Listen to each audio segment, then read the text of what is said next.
Hi everyone, welcome to A Godly Home. So I am going to start my Easter baking today, and this recipe will take an egg. I have two more recipes that are eggless that I will be doing tomorrow. But today's recipe is very special. It is one of my great-grandmother's recipes, but not the great-grandmother that I always talk about on this channel. But my grandmother's mother, she died when my grandmother was just a little girl, but we still have her cookie recipe. And I have never successfully made these cookies before, but I went to see my aunt last week, and she showed me what I was doing wrong and how to make these very delicate molasses cookies. And I will be making those for you guys today, and I just know I'm going to get it right this time, and I want to surprise my grandmother with them on Easter. Of course, you'll probably see this video before Easter, but anyways, come along with me and let's see what I can do with this really old-fashioned recipe.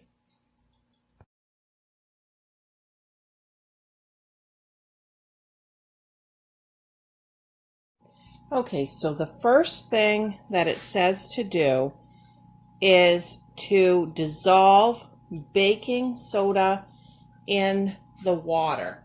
So 1/2 of a cup of water is here in this measuring cup, and I am going to add 2 teaspoons of baking soda to this. And stir it around and then let it set.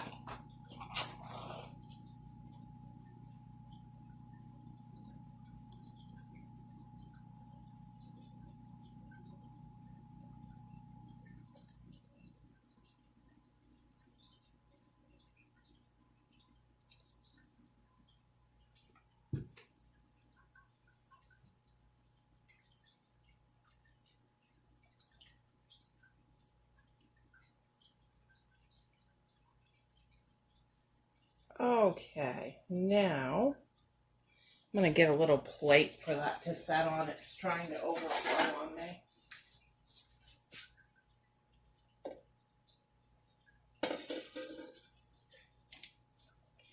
Okay, now we are going to put our sugar in here, which is 1/2 of a cup also.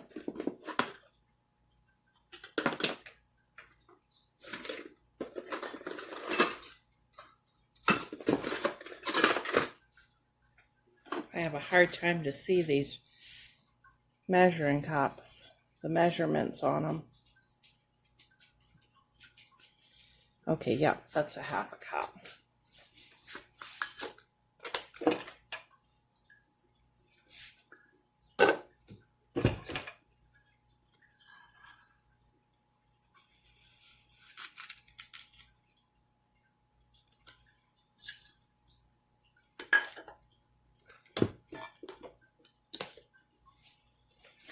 All right, and then to that we are going to add the shortening, which is also 1/2 of a cup, but I have a note here that my aunt said to make it a heaping 1/2 of a cup.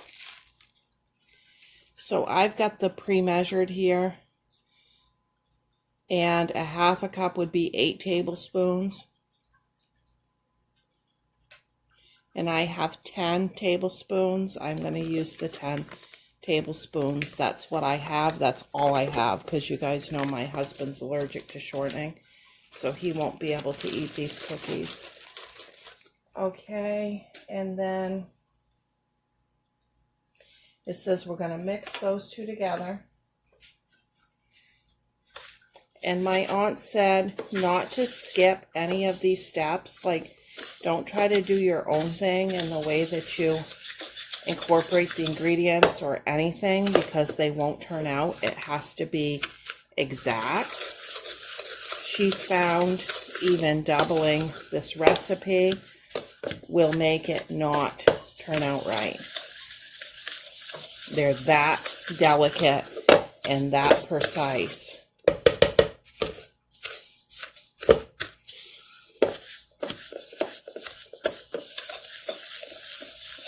And she also says that she stirs them always by hand because you don't want to over stir these. It's kind of like working with a biscuit. That's the worst thing you can do.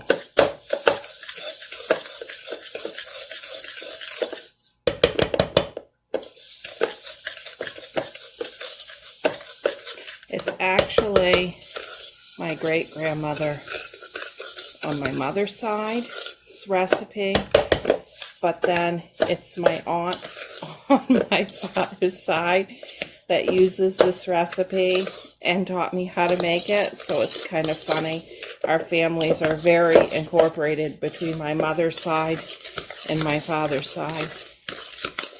Okay, that took a little doing, but there it is. Okay, then next, I'm supposed to add 1 large egg.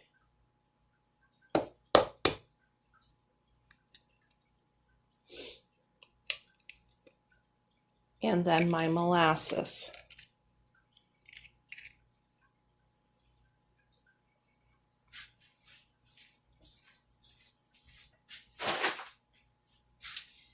And we are going to be adding 1/2 of a cup of molasses.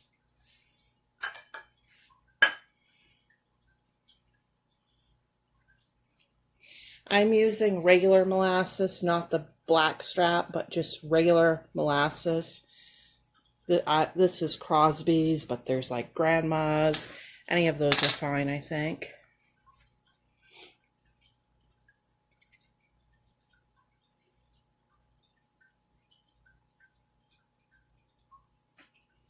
So this recipe is at least as old as the 40s and maybe older, because I don't know how many people it's been passed down through before my great-grandmother, if you know what I mean.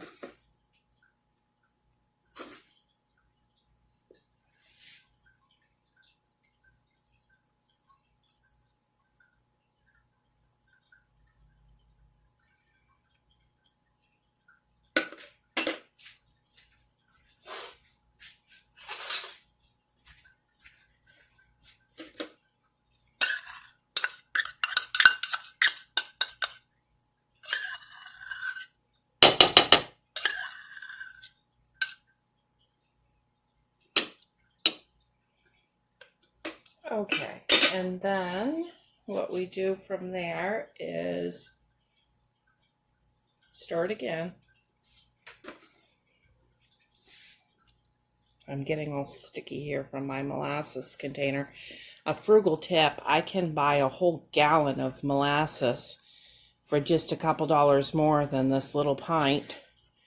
So I do that and then I refill it, but it's a little sticky on the outside from refilling it.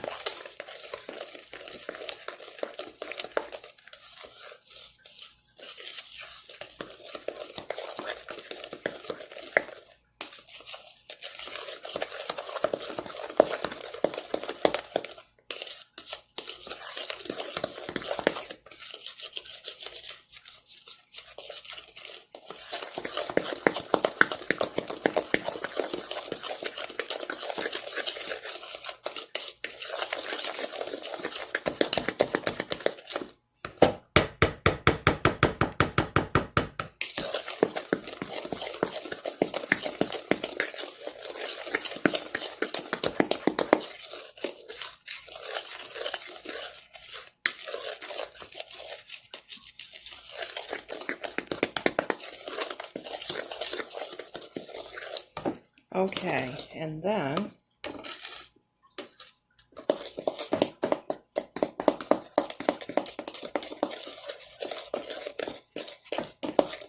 I got Sloopy over here licking my pants while I'm doing this. I would turn the camera around, but I'm too sticky. Okay, then she says add the salt, spices, and vanilla. So we are adding 1/2 teaspoon of salt.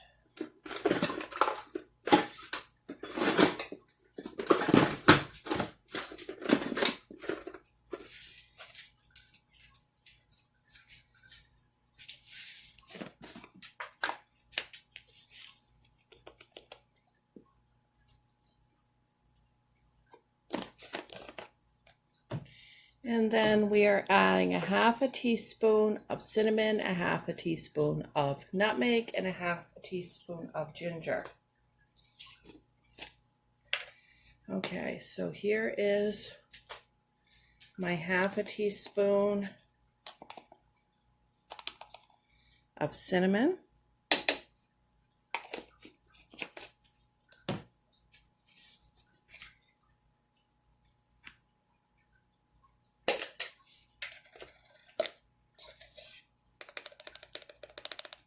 My 1/2 a teaspoon of ginger.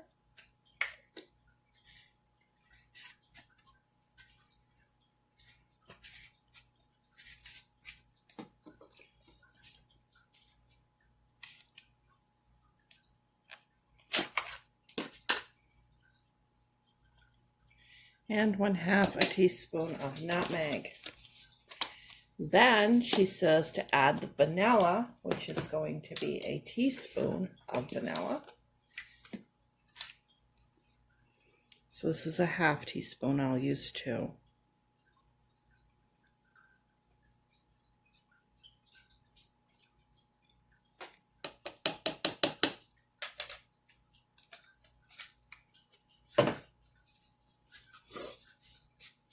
And then we're going to go ahead and stir this again.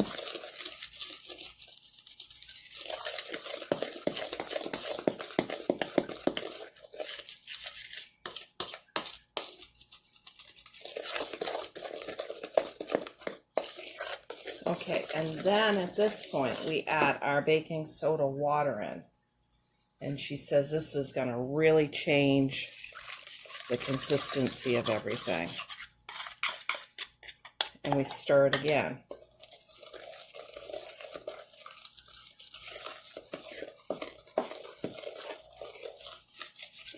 Oh wow, it does, yep.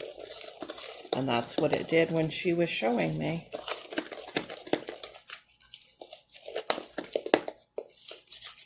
Okay, I'm going to get rid of some of the things on my work area here because we are going to need the room to do the next step.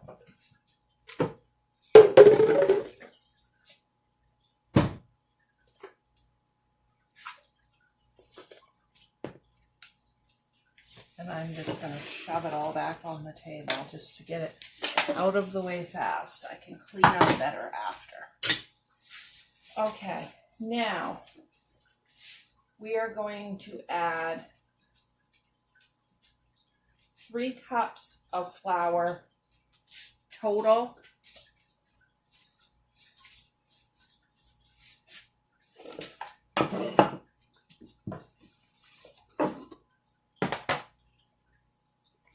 I'm going to start one at a time here. Let me double check my recipe.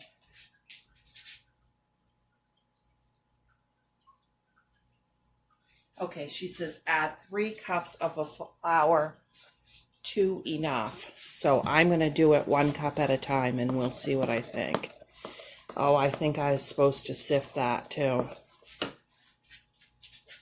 I know I was.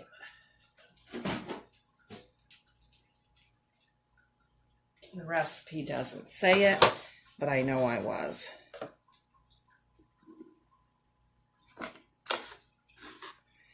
That's okay. We'll get the rest of it sifted.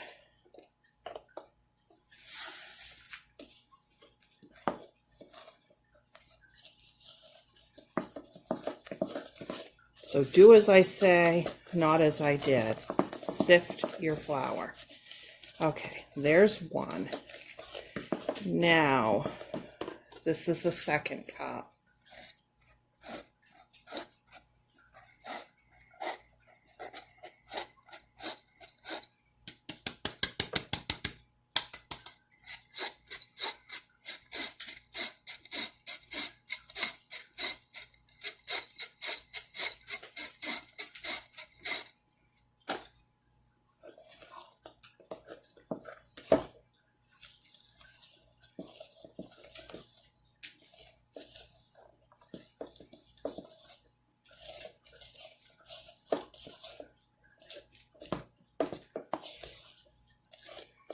Okay, that's still really soft. I'm going to try another half a cup and then we'll take it from there.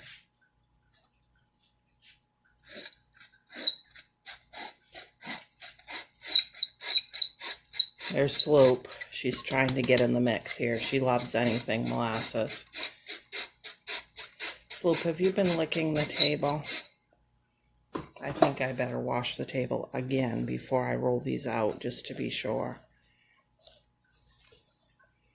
Okay, I definitely wouldn't want any more flour in the actual recipe than that 2.5 cups. Of course, we're going to have some flour out on the table, but that is a pretty good consistency right there.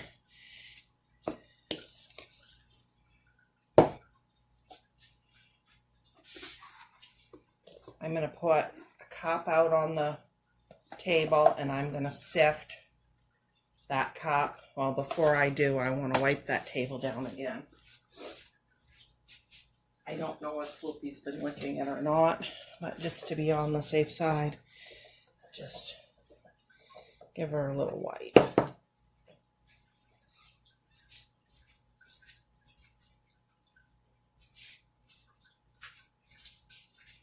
Okay, Sloop, you gotta go lay down. You can't be over here licking the table.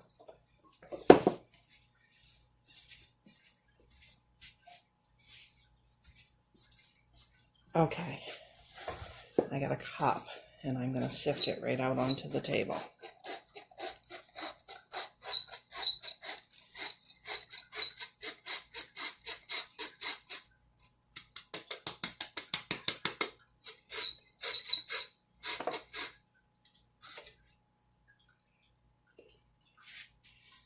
Okay, now I'm going to go ahead and turn my cookies right out on there.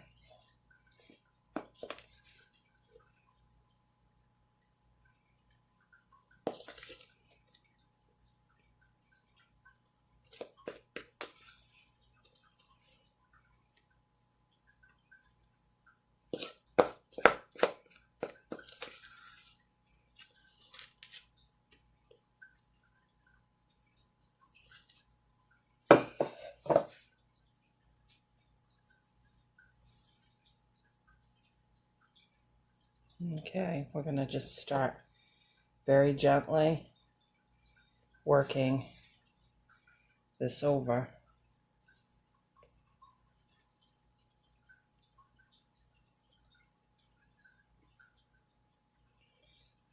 Working the rest of that flour very gently in.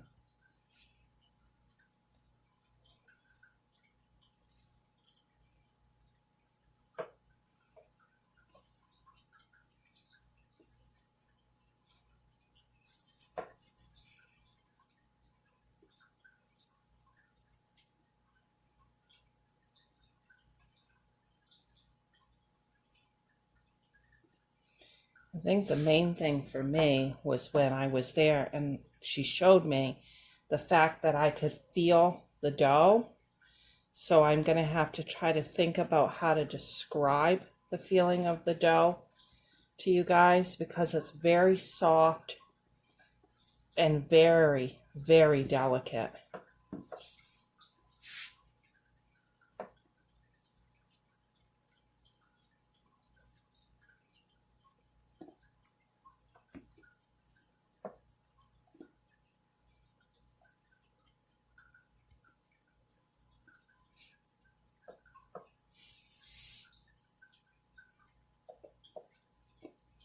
And I'm using the unbleached King Arthur flour.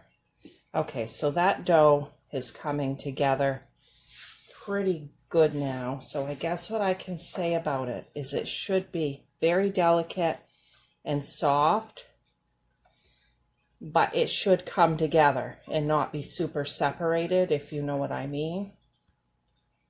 Okay, that's good, I think. Now I'm going to just dust my rolling pin. We'll start rolling these out.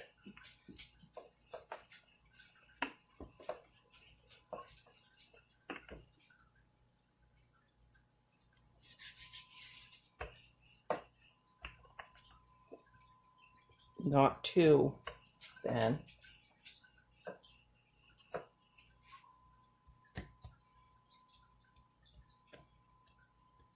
In fact, I think mostly I want to pat it out like I would a biscuit.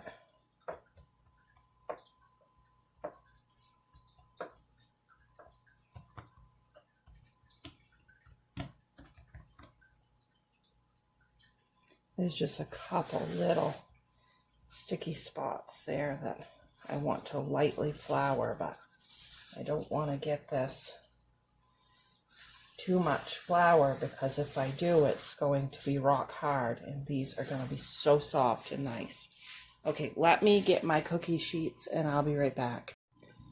Okay, I just preheated my oven to 350 degrees, and now my recipe says to cut it with a glass only, and that's because the edge of a glass is kind of rounded and it will make for a softer cookie than a cookie cutter. So, and I'm putting them on an ungreased cookie sheet. If you need to grease your cookie sheet, if it's not seasoned, just very, very lightly.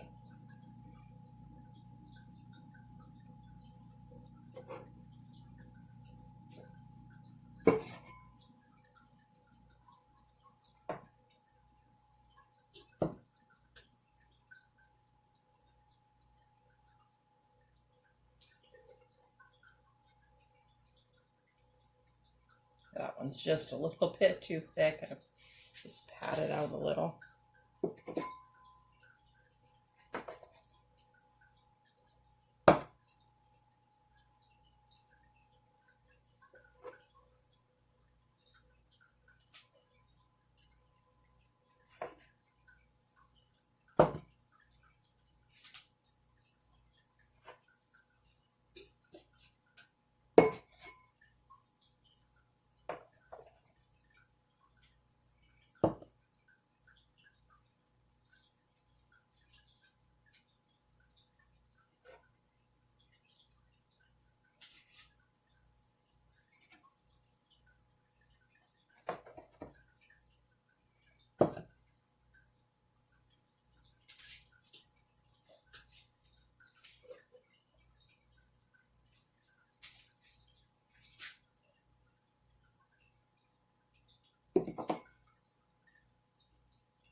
Now, my aunt also says don't eat these hot. They're not done all the way through.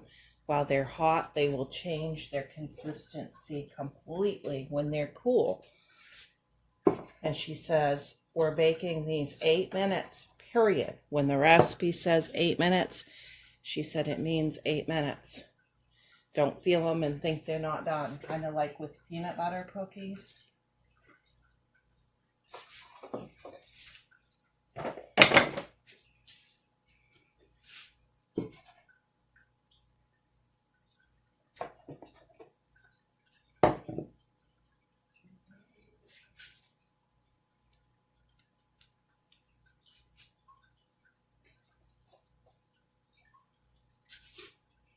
Okay, now I'm going to very gently try to put these pieces back together so that I can salvage the rest of this dough. Notice when I was cutting, I tried to keep my cuts very close to each other. I didn't just go haphazardly all over because the dough's never as good when you have to roll it the second time.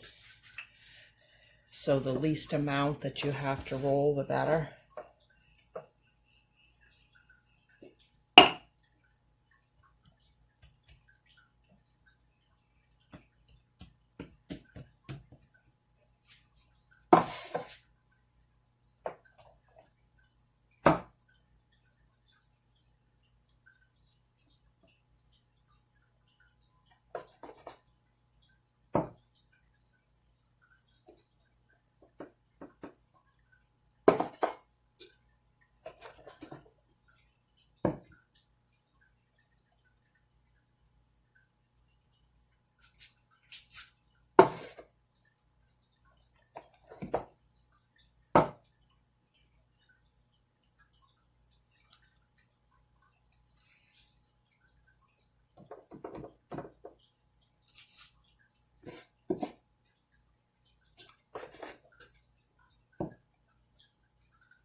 And then we're just going to have a scrappy here that I just pat out in my hands.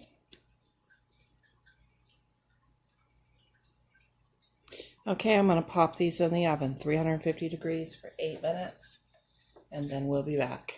So I'm going to do a shout out to my grandmother on this one. Graham, if you are watching this video, have Mom help you type the information in the comment box about the history of this recipe. Was it just your mother that made it, or was it passed down to her, or any memories or anything that you remember about these cookies? Love you, Graham. There they are. They smell good. I think I got it right. I won't know for a few minutes. I'll let you guys know once they get cooled.